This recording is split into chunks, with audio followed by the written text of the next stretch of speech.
अस्सलाम वालेकुम। आज हम लोग जिस मौजू पे बात करेंगे, हमारा मौजू है मीर तकी मीर। मीर तकी मीर के नाम से कोई नावाकिफ़ हो, ऐसा मुझे नहीं लगता।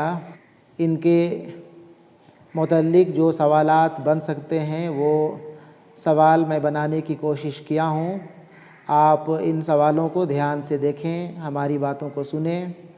आपको इंशाअल्लाह आप जिस किसी भी इम्तहान में शामिल हो रहे हों, JSSC, CGL, primary teachers exam, इसके अलावे नेट, JRF, किसी भी स्टेट का कोई भी उर्दू पेपर का एग्ज़ाम हो, उसमें मीर तकी मीर हर हाल में शामिल होगा ही होगा। आपको इन्हें पढ़ना ही पढ़ना होगा।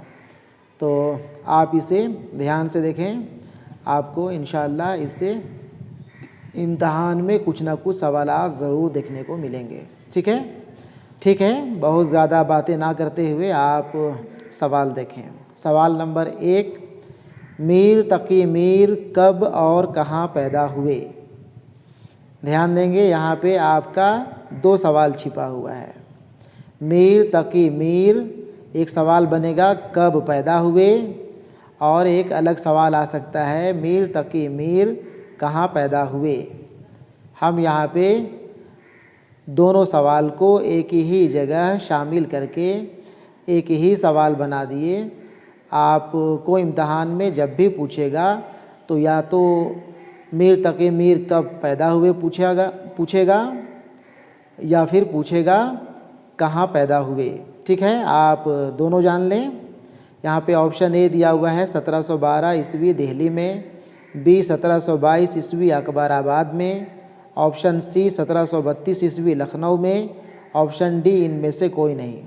सही जवाब हो जाएगा इसका ऑप्शन बी 1722 ईस्वी अकबराबाद में। ठीक है ना, मीर तकी मीर 1722 ईस्वी में अकबराबाद, जिसे आजकल हम लोग आगरा के नाम से जानते हैं, वही आगरा या अकबराबाद में मीर तकी मीर पैदा हुए थे।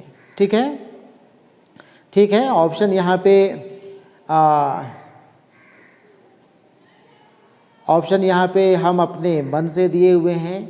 जो भी क्वेश्चन सेटर होंगे उनका अपना ऑप्शन होगा, लेकिन हर हाल में अगर मीर तकी मीर कब पैदा हुए सवाल रहेगा तो उसमें 1722 हर हाल में रहेगा ही रहेगा। या फिर यह पूछता है कि मीर तकी मीर कहाँ पैदा हुए, तो वहाँ आपको अकबराबाद या आगरा ऑप्शन ज़रूर देखने को मिलेगा। बाकी जो ऑप्शन 3 ऑप्शन दिया रहेगा वो तीनों ऑप्शन चूँकि गलत ऑप्शन होगा, और वो क्वेश्चन सेटर के ऊपर डिपेंड करता है कि वो क्या ऑप्शन रखता है। ठीक है, ठीक है। आगे देखें सवाल नंबर 2। सवाल नंबर 2 है मीर का असल नाम क्या था?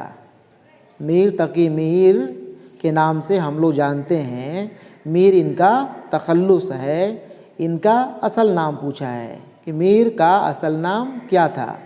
सही जवाब हो जाएगा ऑप्शन ए मीर मोहम्मद तकी। ठीक है, मीर मोहम्मद तकी। इसके बाद का भी आप ऑप्शन देखें, बाद का ऑप्शन बी दिया हुआ है मीर मोहम्मद मुत्तकी, ऑप्शन सी मीर तकी उस्मानी, ऑप्शन डी मीर तकी मोहम्मद। यह चारों ऑप्शन, चारों नाम लगभग मिलता जुलता नाम है। आपको इसमें कन्फ्यूज़न नहीं होना चाहिए। आप हर हाल में मीर का नाम मीर मोहम्मद तकी के तौर पे याद रखेंगे। ठीक है। सवाल नंबर 3 नंबर में है मीर के वालिद का नाम क्या था? अब यहाँ पे इनका वालिद का नाम आपको जानना है। सही जवाब हो जाएगा ऑप्शन बी मीर मोहम्मद अली। ठीक है ना, मीर का नाम था मीर मोहम्मद तकी और वालिद साहब का नाम है मीर मोहम्मद अली। ठीक है, मीर का अपना नाम तकी जुड़ा हुआ है और वालिद साहब के नाम के आखिर में अली जुड़ा हुआ है, मीर मोहम्मद दोनों में है। ठीक है। सवाल नंबर 4 है मीर कितने बरस के थे जबकि उनके वालिद साहब का इंतकाल हुआ। सवाल है मीर कितने बरस के थे जब उनके वालिद साहब इंतकाल कर गए? सही जवाब हो जाएगा यहाँ पे ऑप्शन सी 10 बरस। कहीं कहीं किताब आप पढ़ेंगे तो आपको 11 साल भी देखने को मिलेगा, कहीं कहीं 10-11 बरस के जब मीर तकी मीर थे जबकि उनके वालिद का इंतकाल हो गया, इस तरह का भी जुमला मिलेगा। लेकिन NCERT में जो लिखा है वो लिखा है 10 बरस। ठीक है ना, आप ऑप्शन देख लेंगे, विकल्प देख लेंगे। यहाँ पे तो ऑप्शन हम दिए हैं 8 बरस, 9 बरस, 10 बरस, 11 बरस, 1-1 साल का फ़र्क हम दिए हुए हैं। हो सकता है इम्तहान में 2-2 साल, 4-4 साल, 5-5 साल का फ़र्क ऑप्शन में दिखाई पड़े, तो उस कंडीशन में आप 10 बरस या 11 बरस में टिक कर सकते हैं, अपने मार्कशीट में कलर कर सकते हैं। ठीक है, ठीक है, आगे देखें सवाल नंबर 5। सवाल नंबर 5 है मीर अपने वालिद के इंतकाल के बाद आगरा से कहाँ चले गए? ठीक है ना, आगरा में मीर तकी मीर पैदा हुए थे, लेकिन जब उनके वालिद साहब इंतकाल कर गए तो मीर कहाँ चले गए? यहाँ पे सही जवाब होगा ऑप्शन बी दिल्ली। ठीक है ना, याद रखेंगे मीर के वालिद साहब के इंतकाल के बाद मीर तकी मीर आगरा से दिल्ली चले गए थे। ठीक है, सवाल नंबर 6 उर्दू के किस मशहूर शायर व अदीब से मीर ने इल्मी व अदबी फैज़ उठाया? सवाल है उर्दू के किस मशहूर शायर व अदीब से मीर ने इल्मी व अदबी फैज़ उठाया? सही जवाब हो जाएगा ऑप्शन सी खान आरज़ू। खान आरज़ू उस ज़माने के मशहूर शायर व अदीब थे और रिश्ते में वो मीर तकी मीर के सौतेले मामू भी थे। ठीक है ना, उन्हीं से इल्मी व अदबी फैज़ उन्होंने उठाया था। सवाल नंबर 7। सवाल नंबर 7 है मीर को उर्दू में शेर गोई की तरफ किसने राग़िब किया? सवाल ध्यान से सुनेंगे। यहाँ पे सवाल कह रहा है मीर को उर्दू में शेर गोई की तरफ, ठीक है ना, इल्मी व अदबी फैज़ उन्होंने खान आरजू से उठाया था और उनसे काफ़ी मुतासिर भी थे, लेकिन शेर गोई की तरफ, शेर कहने की तरफ इन्हें जिन्होंने राग़िब किया उनका नाम था ऑप्शन ए सैयद सादत अली अमरोही। ठीक है ना, याद रखेंगे नाम। मीर को उर्दू में शेर गोई की तरफ मायल करने वाले, राग़िब करने वाले सैयद सादत अली अमरोही थे। ठीक है। 8 नंबर, मीर किस नवाब की दावत पर दिल्ली से मुस्तकिल तौर पर लखनऊ चले गए? अब याद रखेंगे मीर तकी मीर आगरा में पैदा हुए, अपने वालिद साहब के इंतकाल के बाद आगरा से दिल्ली चले गए और जब वो दिल्ली में थे उन्हें एक नवाब ने, उस ज़माने के लखनऊ के नवाब ने उन्हें दावत दी कि आप यहाँ पे आएँ, आपको अच्छी खासी माहवार तनख्वाह पे आपको रखी जाएगी, आपका माहाना तय कर दिया जाएगा। तो उनकी दावत पे मीर तकी मीर दिल्ली से लखनऊ चले गए। किनकी दावत पे वो आपको जानना है, यहाँ पे आप जान लें। वो नवाब थे ऑप्शन बी वाले, नवाब आसिफुद्दौला। ठीक है, नवाब आसिफुद्दौला की दावत पर दिल्ली से मुस्तकिल तौर पे परमानेंटली मीर लखनऊ चले गए। ठीक है। सवाल नंबर 9, मीर किस साल दिल्ली से लखनऊ मुंतकिल हुए? अब यहाँ पे साल पूछा है। नवाब आसिफुद्दौला के बुलावे पे, उनके कहने पे, उनके दावत पे दिल्ली से लखनऊ तो चले गए, लेकिन कब गए यहाँ पे सवाल पूछ रहा है। तो इसका सही जवाब हो जाएगा ऑप्शन बी 1782 ईस्वी में। ठीक है। सवाल नंबर 10, मीर तकी मीर कब और कहाँ इंतकाल किए? ये भी आपको जानना चाहिए। जिस तरह से आप मीर तकी मीर कब पैदा हुए, कहाँ पैदा हुए याद रखेंगे, उसी तरह आपको यह भी याद रखना है कि मीर तकी मीर कब और कहाँ इंतकाल किए। तो यहाँ पे सही जवाब हो जाएगा ऑप्शन बी 1810 ईस्वी में लखनऊ में। ठीक है, लखनऊ में वो परमानेंटली नवाब आसिफुद्दौला के कहने पे चले गए थे, वहीं 1810 ईस्वी में इंतकाल किए। ठीक है, आगे देखें 11 नंबर में सवाल है, उर्दू के किस मशहूर शायर को दिल और दिल्ली का मरसिया गो शायर कहा जाता है? उर्दू के किस मशहूर शायर को दिल और दिल्ली का मरसिया गो शायर कहा जाता है? अब यहाँ पे आप याद रखेंगे उर्दू शायरी में दो दबिस्तान काफ़ी मशहूर है, दबिस्तान दिल्ली और दबिस्तान लखनऊ। यहाँ पे आप याद रखेंगे मीर तकी मीर काफ़ी लंबा अरसा दिल्ली में गुजारते हैं और उसके बाद फिर वो लखनऊ चले जाते हैं और लखनऊ मुस्तकिल तौर पे रह जाते हैं, बस जाते हैं। लेकिन ये जाने माने जाते हैं तो यह दबिस्तान दिल्ली के शायर की हैसियत से जाने जाते हैं। ठीक है ना, इसीलिए यहाँ पे लिखा है उर्दू के किस मशहूर शायर को दिल और दिल्ली का मरसिया गो। यहाँ पे लखनऊ का मरसिया गो नहीं है बल्कि दिल्ली का मरसिया गो शायर कहा जाता है। तो यहाँ पे सही जवाब, चूँकि मीर तकी मीर के बारे में हम लोग बातचीत कर रहे हैं, आप आराम से यहाँ पे ऑप्शन ए मीर तकी मीर में टिक कर सकते हैं, अपने OMR शीट में कलर कर सकते हैं। ठीक है, यहाँ पे ऑप्शन बी सी डी, यहाँ पे हम और शायरों का नाम नहीं लिखे हैं, किसी भी शायर का नाम दिया हुआ यहाँ पे रह सकता है, लेकिन जो सही जवाब है मीर तकी मीर वो आपको रहेगा ही रहेगा।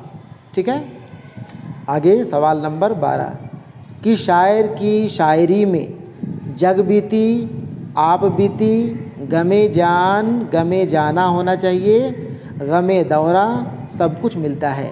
याद रखेंगे यहाँ पे फिर हम कह रहे हैं चूँकि हम लोग मीर तकी मीर के बारे में बातचीत कर रहे हैं तो जवाब तो यहाँ पे होगा मीर तकी मीर ही। ठीक है ना, यहाँ पे ऑप्शन हम दिए भी नहीं, डायरेक्ट लिख दिए हैं जवाब मीर तकी मीर। आप याद रखेंगे मीर तकी मीर की शायरी में जग बीती, आप बीती, गमे जाना, गमे दौरा सब कुछ दिखाई पड़ता है। सवाल कुछ भी पूछ सकता है, सवाल आपको आ सकता है कि शायर की शायरी में जग बीती मिलता है, जवाब होगा मीर तकी मीर। सवाल पूछे कि शायर की शायरी में आप बीती दिखाई पड़ती है, जवाब होगा मीर तकी मीर। किस शायर की शायरी में गमे जाना या गमे दौरा मिलता है, जवाब होगा मीर तकी मीर। ठीक है ना, कुछ भी लफ्ज़ दे सकता है और पूछ सकता है कि किस शायर की शायरी में मिलता है। ठीक है, आगे देखें, आगे यहाँ पे देखें हम लिखे हुए हैं, यहाँ पे अब सवाल हम नहीं बनाए बल्कि डायरेक्ट इसे जुमले में लिख दिए हैं। आप इसे ज़रूर याद रखेंगे, अपने जहन में रखेंगे। यहाँ पे कई सवालात बनते हैं या कई सवालात बनेंगे। ठीक है, आप यहाँ पे सुने देखें, मीर तकी मीर को बादशाहे सुखन, खुदाए सुखन, खुदाए ना सुखन, शहनशाहे तगज़्ज़ुल, गम व अलम का शायर, आहो बका का शायर वगैरह नामों से भी जाना जाता है। सवाल बन सकता है कई से। पहला सवाल जैसे क्या बनेगा, सवाल पूछेगा किस उर्दू शायर को बादशाह सुखन कहा जाता है। सवाल यह भी बनेगा कि किस शायर को खुदाए सुखन के नाम से याद किया जाता है। सवाल बन सकता है किस शायर को शहनशाह तगज़्ज़ुल कहा जाता है। सभी का जवाब मीर तकी मीर। मीर तकी मीर को इन नामों से जाना जाता है। आप इन नामों को मीर तकी मीर के नाम के साथ जोड़ करके ज़रूर याद रखेंगे। ठीक है, आगे सुने, मीर तकी मीर की नसरी तसानीफ़ में शेरी नहीं, बात यहाँ पे हो रही है नसरी तसानीफ़ में। उर्दू शोरा के तज़करे जो फ़ारसी ज़बान में लिखी गई, उस किताब का नाम है निकातुश शोरा। मीर तकी मीर ने एक किताब लिखी थी फ़ारसी ज़बान में, जिसमें उर्दू शोरा के तज़करे उन्होंने पेश किया था, और उस किताब का नाम उन्होंने रखा था निकातुश शोरा। ठीक है ना। यह तज़करे की पहली किताब थी, लेकिन फ़ारसी ज़बान में लिखी गई किताब थी। ठीक है ना। यहाँ पे उर्दू ज़ुबान में लिखी गई उर्दू की पहली तज़करे की किताब कुछ और है, जिसका ज़िक्र करना यहाँ पे ज़रूरी नहीं, लेकिन आप फ़ारसी ज़ुबान में जो पहली तज़करे की किताब लिखी गई थी, वो लिखी गई थी निकातुश शोरा। ठीक है। आगे ज़िक्र मीर के नाम से उन्होंने 1772 ईस्वी में एक किताब खुद नविश्त या सवादेह उमरी की भी लिखी। ठीक है ना। इन्होंने अपनी खुद नविश्त या सवादेह उमरी लिखी, और उस किताब का नाम इन्होंने दिया था ज़िक्र मीर, जो उन्होंने 1772 ईस्वी में लिखा था। आखिर में देखिए, आखिरी पॉइंट, मीर तकी मीर के शेरी तसानीफ़ में। अब यहाँ पे शेरी तसानीफ़ की बात हो रही है। ठीक है ना।